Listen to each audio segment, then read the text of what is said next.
20 मई साल 1498 को Vasco D gamma ने भारत जाने वाले समुद्री मार्ग की खोज की। अपनी समुद्री यात्रा के दौरान वास्को डी गामा सबसे पहले भारत के दक्षिण पश्चिम के तट पर स्थित कालीकट पर पहुंचा। इस यात्रा के दौरान वास्को डी गामा का समुद्री बेड़ा मोजाम्बिक द्वीप से मालिंदी होते हुए कालीकट पर पहुंचा। उस समय कालीकट भारत के सबसे अधिक प्रसिद्ध और महत्वपूर्ण व्यापारिक केंद्रों में से एक था। वास्को डी गामा के इस समुद्री रास्ते की खबर धीरे धीरे फैलने लगी, जिससे यूरोप के व्यापारी, सुल्तान, पुर्तगाली और लुटेरे कब्जा करने के इरादे से भारत आए। इन सब के बाद ब्रिटिश लोग भी व्यापार के बहाने अपना अधिकार स्थापित करने के इरादे से भारत आने लगे। 20 मई साल 2011 को सबसे उम्रदराज भारतीय महिला पर्वतारोही प्रेमलता ने दुनिया के सबसे ऊंचे पर्वत शिखर माउंट एवरेस्ट पर चढ़ने का गौरव हासिल किया। इस उपलब्धि के साथ ही झारखंड की प्रेमलता अग्रवाल ने पर्वतारोहण के क्षेत्र में एक नया इतिहास रचा।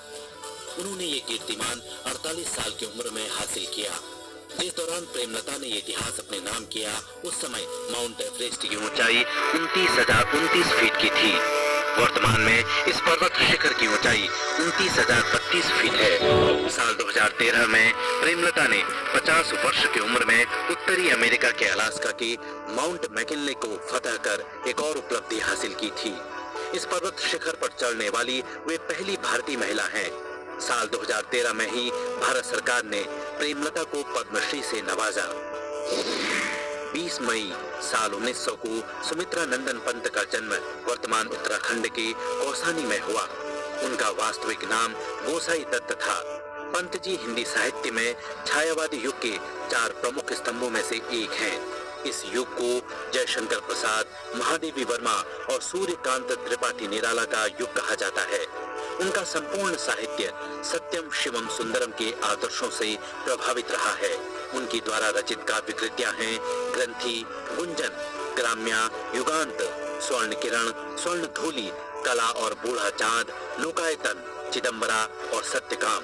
ज्ञानपीठ और साहित्य अकादमी पुरस्कार से सम्मानित पंत जी को साल 1961 में पद्म भूषण से नवाजा गया।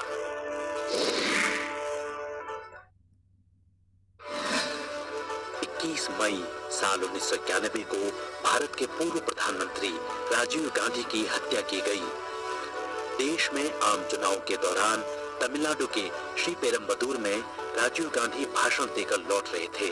तभी फूल देने के बहाने करीब आई धानु नाम की एक महिला ने उन पर आत्मघाती हमला कर दिया, जिसमें 13 से ज्यादा लोगों ने अपनी जान गंवाई और लगभग 40 लोग घायल हुए थे। इस हमले में श्रीलंका के तमिल छापामार संगठन liberation tigers of Tamil Eelam LTTE को दोषी माना गया था। मात्र 40 साल की आयु में देश के सबसे युवा प्रधानमंत्री का पद संभालने वाले राजीव गांधी की 46 बरस की उम्र में असामयिक मृत्यु हो गई। राजीव गांधी की हत्या के बाद से 21 मई के दिन को राष्ट्रीय आतंकवाद विरोधी दिवस के रूप में मनाने की आधिकारिक घोषणा की गई।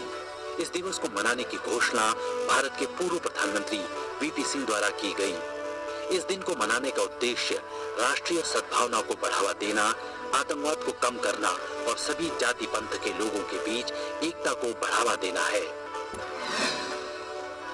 21 मई साल 2002 को संयुक्त राष्ट्र महासभा UNGA ने संवाद और विकास के लिए सांस्कृतिक विविधता के लिए विश्व दिवस घोषित किया। इसे मनाने की वजह यह है कि साल 2001 में अफगानिस्तान में बमियान की बुद्ध प्रतिमाओं के विनाश के परिणाम स्वरूप यूनेस्को ने सांस्कृतिक विविधता पर सार्वभौमिक घोषणा को अपनाया था। इस दिन का उद्देश्य दुनिया की संस्कृतियों की समृद्धि का उत्सव मनाना, शांति और सतत विकास को प्राप्त करने के लिए सकारात्मक परिवर्तन के रूप में इसकी विविधता के महत्व को उजागर करना है। 21 मई साल 1931 को शरद जोशी का जन्म मध्य प्रदेश के उज्जैन में हुआ। वो एक सुप्रसिद्ध व्यंग्यकार थे। शरद जोशी ने मध्य प्रदेश सरकार के सूचना और प्रकाशन विभाग में काम किया, पर लेखन के चलते सरकारी नौकरी छोड़ दी और कलम को ही पूरी तरह से अपना लिया। कई समाचार पत्रों और रेडियो के लिए कहानियां और लेख लिखने वाले शरद जी अपने व्यंग्यात्मक शैली के लिए मशहूर थे। इनकी कहानियों पर आधारित धारावाहिक लापतागंज भी बनाया गया। धारावाहिक लेखन में ये जो है जिंदगी, विक्रम बेताल, सिंहासन बत्तीसी, वह जनाब को आज भी याद किया जाता है। उनके व्यंग संग्रहों में परिक्रमा, किसी बहाने, तिलिस्म, राह किनारे बैठ, मेरी श्रेष्ठ व्यंग रचनाएं मुख्य रूप से शामिल हैं।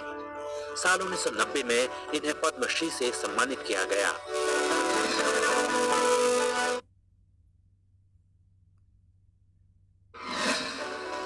22 जुलाई वर्ष 1947 में भारत के राष्ट्रीय ध्वज तिरंगे को अपनाया गया। इसे संविधान सभा की बैठक के दौरान अपनाया गया था। भारत में तिरंगा शब्द भारतीय राष्ट्रीय ध्वज को संदर्भित करता है। तिरंगे में सबसे ऊपर गहरा केसरिया रंग, बीच में सफेद और सबसे नीचे गहरे हरे रंग का समान अनुपात है। केसरिया त्याग और बलिदान का प्रतीक है। मध्य में सफेद रंग शांति और सच्चाई का द्योतक है और हरे रंग की आखिरी पट्टी उर्वरता और वृद्धि को परिलक्षित करती है। झंडे की चौड़ाई और इसकी लंबाई का अनुपात 2 से 3 होता है। सफेद पट्टी के केंद्र में एक गहरे नीले रंग का चक्र है।